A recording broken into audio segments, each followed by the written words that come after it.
ان کے ٹوٹے مکان، ان کی دفن شدہ تہذیبیں اور ان کے ویران حویلیاں، موہنجو داڑو کی تہذیب، ہڑپا کی تہذیب، یہ تو میرے دیش کے اندر ہے، مجھے باہر نہیں جانا پڑے گا، مجھے روم کے کھنڈر دیکھنے کے لیے اٹلی جانے کی ضرورت نہیں ہے، اردن جانے کی، ترکی جانے کی ضرورت نہیں ہے، یہی کھنڈر بتا رہے ہیں میں بھی کبھی کسی کا سر پر غرور تھا۔ یہ اللہ نے تہذیبوں کو کھنڈر کب بنایا؟ جب نافرمان ہوئے۔ لوط علیہ السلام کی قوم بے حیا تھی، ان کے کفر کا الزام سارے قرآن میں ایک دفعہ لگا ہے ان پر۔ جب بھی نبی کہتا تھا تم غلطی کرتے ہو تو اور انبیاء ان پر کفر کا تم کیوں اللہ کا انکار کرتے ہو، تم کیوں اللہ کا انکار کرتے ہو؟ لوط علیہ السلام کو لوط علیہ السلام نے اللہ نے صرف ایک دفعہ کہا کہ یہ کفر کرتے ہیں، باقی ہر دفعہ جتنی دفعہ اللہ نے ان پر لعنت کی تو کہا تم کیسے بے حیا ہو، یہ تم کیا کام کرتے ہو، تم کیسے بے حیا ہو، تم مردوں سے شہوت پوری کرتے ہو۔ ما سبقکم بہا من احد من العالمین، اس ظالموں تم سے پہلے یہ گندا کام کسی نے نہیں کیا، یہ تم کیا کر رہے ہو؟ جب دھرتی پر یہ کام لوط علیہ السلام کی قوم کا عمل جب دو آدمی کرتے ہیں تو اس جگہ کے فرشتے اٹھ کر اوپر چلے جاتے ہیں کہ ابھی اللہ نے زمین کو ہلایا اور ابھی ہلایا اور ابھی عذاب آیا اور ابھی عذاب آیا۔ تو لوط علیہ السلام کی قوم پہ اللہ نے 4 عذاب پھینکے ہیں کٹھے، اور 5واں زلزلہ۔ پہلے آیا زلزلہ، پھر آئی فرشتے کی چیخ، پھر اوپر پڑی پتھروں کی بارش، پھر ان کے چہرے، ان کی آنکھیں گئی دھسا دی گئیں، اور پھر ان کو اللہ نے یوں اٹھایا اور پلٹا کے یوں مارا۔ فجعلنا عالیہا سافلہا وامطرنا علیہا حجارۃ من سجیل منضود مسومۃ عند ربک وما ہی من الظالمین ببعید۔ عجیب بات بتاؤں، پتھروں پہ نام لکھ کے تھے، یہ پتھر فلاں خبیث کے سر پہ پڑے گا، یہ فلاں بدبخت کے سر پر پڑے گا۔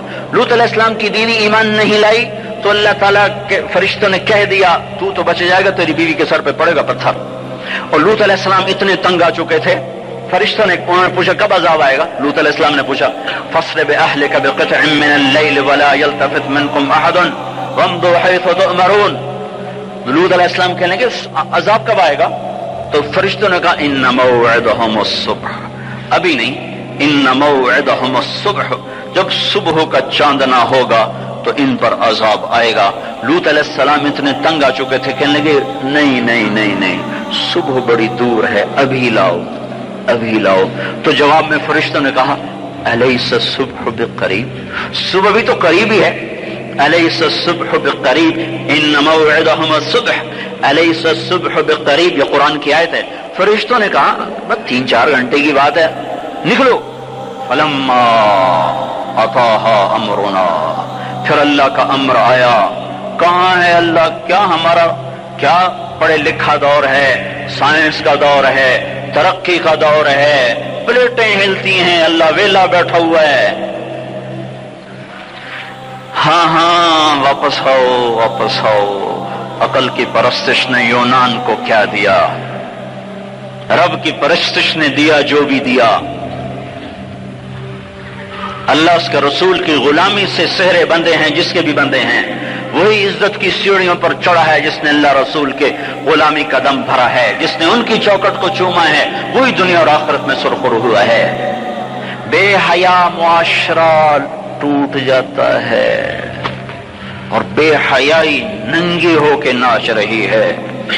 کیا حیرت کی بات ہے کہ ننگے ناچ سکرین پہ دکھائے جا رہے ہیں اور دیکھنے والے مزے سے بیٹھے دیکھ رہے ہیں، تو کیا میرے اللہ کو غیرت نہ آئے گی؟ میں یہ لوط علیہ السلام کی قوم کے علاقے میں پھرا ہوں، 300 میل کا علاقہ ہے، غور آج کل اس کو کہتے ہیں، پوری پٹی پہ پھرا ہوں۔ وہ سارا پہاڑی علاقہ ہے، اسلام آباد کے پہاڑوں جیسا، بڑے نہیں چھوٹے چھوٹے خوبصورت پہاڑ، چلتے چلتے ایک دم بیچ میں نشیب آتا ہے اور یوں زمین 300 میل تک بیٹھی ہوئی نظر آتی ہے۔ عربی زبان میں بیٹھی چیز کو غور کہتے ہیں۔ یہ زمین کیسے بیٹھ گئی؟ جب لوط علیہ السلام کی بستی کو اٹھایا اور اٹھا کر اوپر سے زمین پر مارا تو وزنی چیز جب زمین پر گرتی ہے تو دائیں بائیں زمین نیچے بیٹھ جاتی ہے۔ اس طاقت سے وہ بستی زمین پر گری کہ 300 میل تک ساری زمین بیٹھ گئی۔ تو لوط علیہ السلام صبح نکلنا تھا کہ پہلے زلزلہ آیا، پھر فرشتے کی چیخ آئی، پھر پتھر برسنے لگے، پھر چیخ و پکار۔ لوط علیہ السلام نے بیوی سے کہا تھا پیچھے نہ مڑ کے دیکھنا، پر اللہ کا فیصلہ ہو چکا تھا کہ اس کا بھی سر ٹوٹنا ہے۔ تو چلتے بس وہ نہیں رہ سکی، ذرا یوں اتنی کو گردن ٹیڑھی ہوئی تھی کہ اوپر سے پتھر آیا اور اسے بھوسا بنا کے پھینک دیا۔ تو میرے بھائیوں، ہم سب خطرے کی لپیٹ میں ہیں، باری لگ چکی ہے، نمبر بنمبر، نوبت بنوبت، یہ ہوگا۔ یا لوگ توبہ کریں گے یا اللہ کی نشانیاں کھل کے آئیں گی۔ جب یہ ہوگا، جب میری امت گانے بجانے کو جو قومیں گانے بجانے میں ڈوب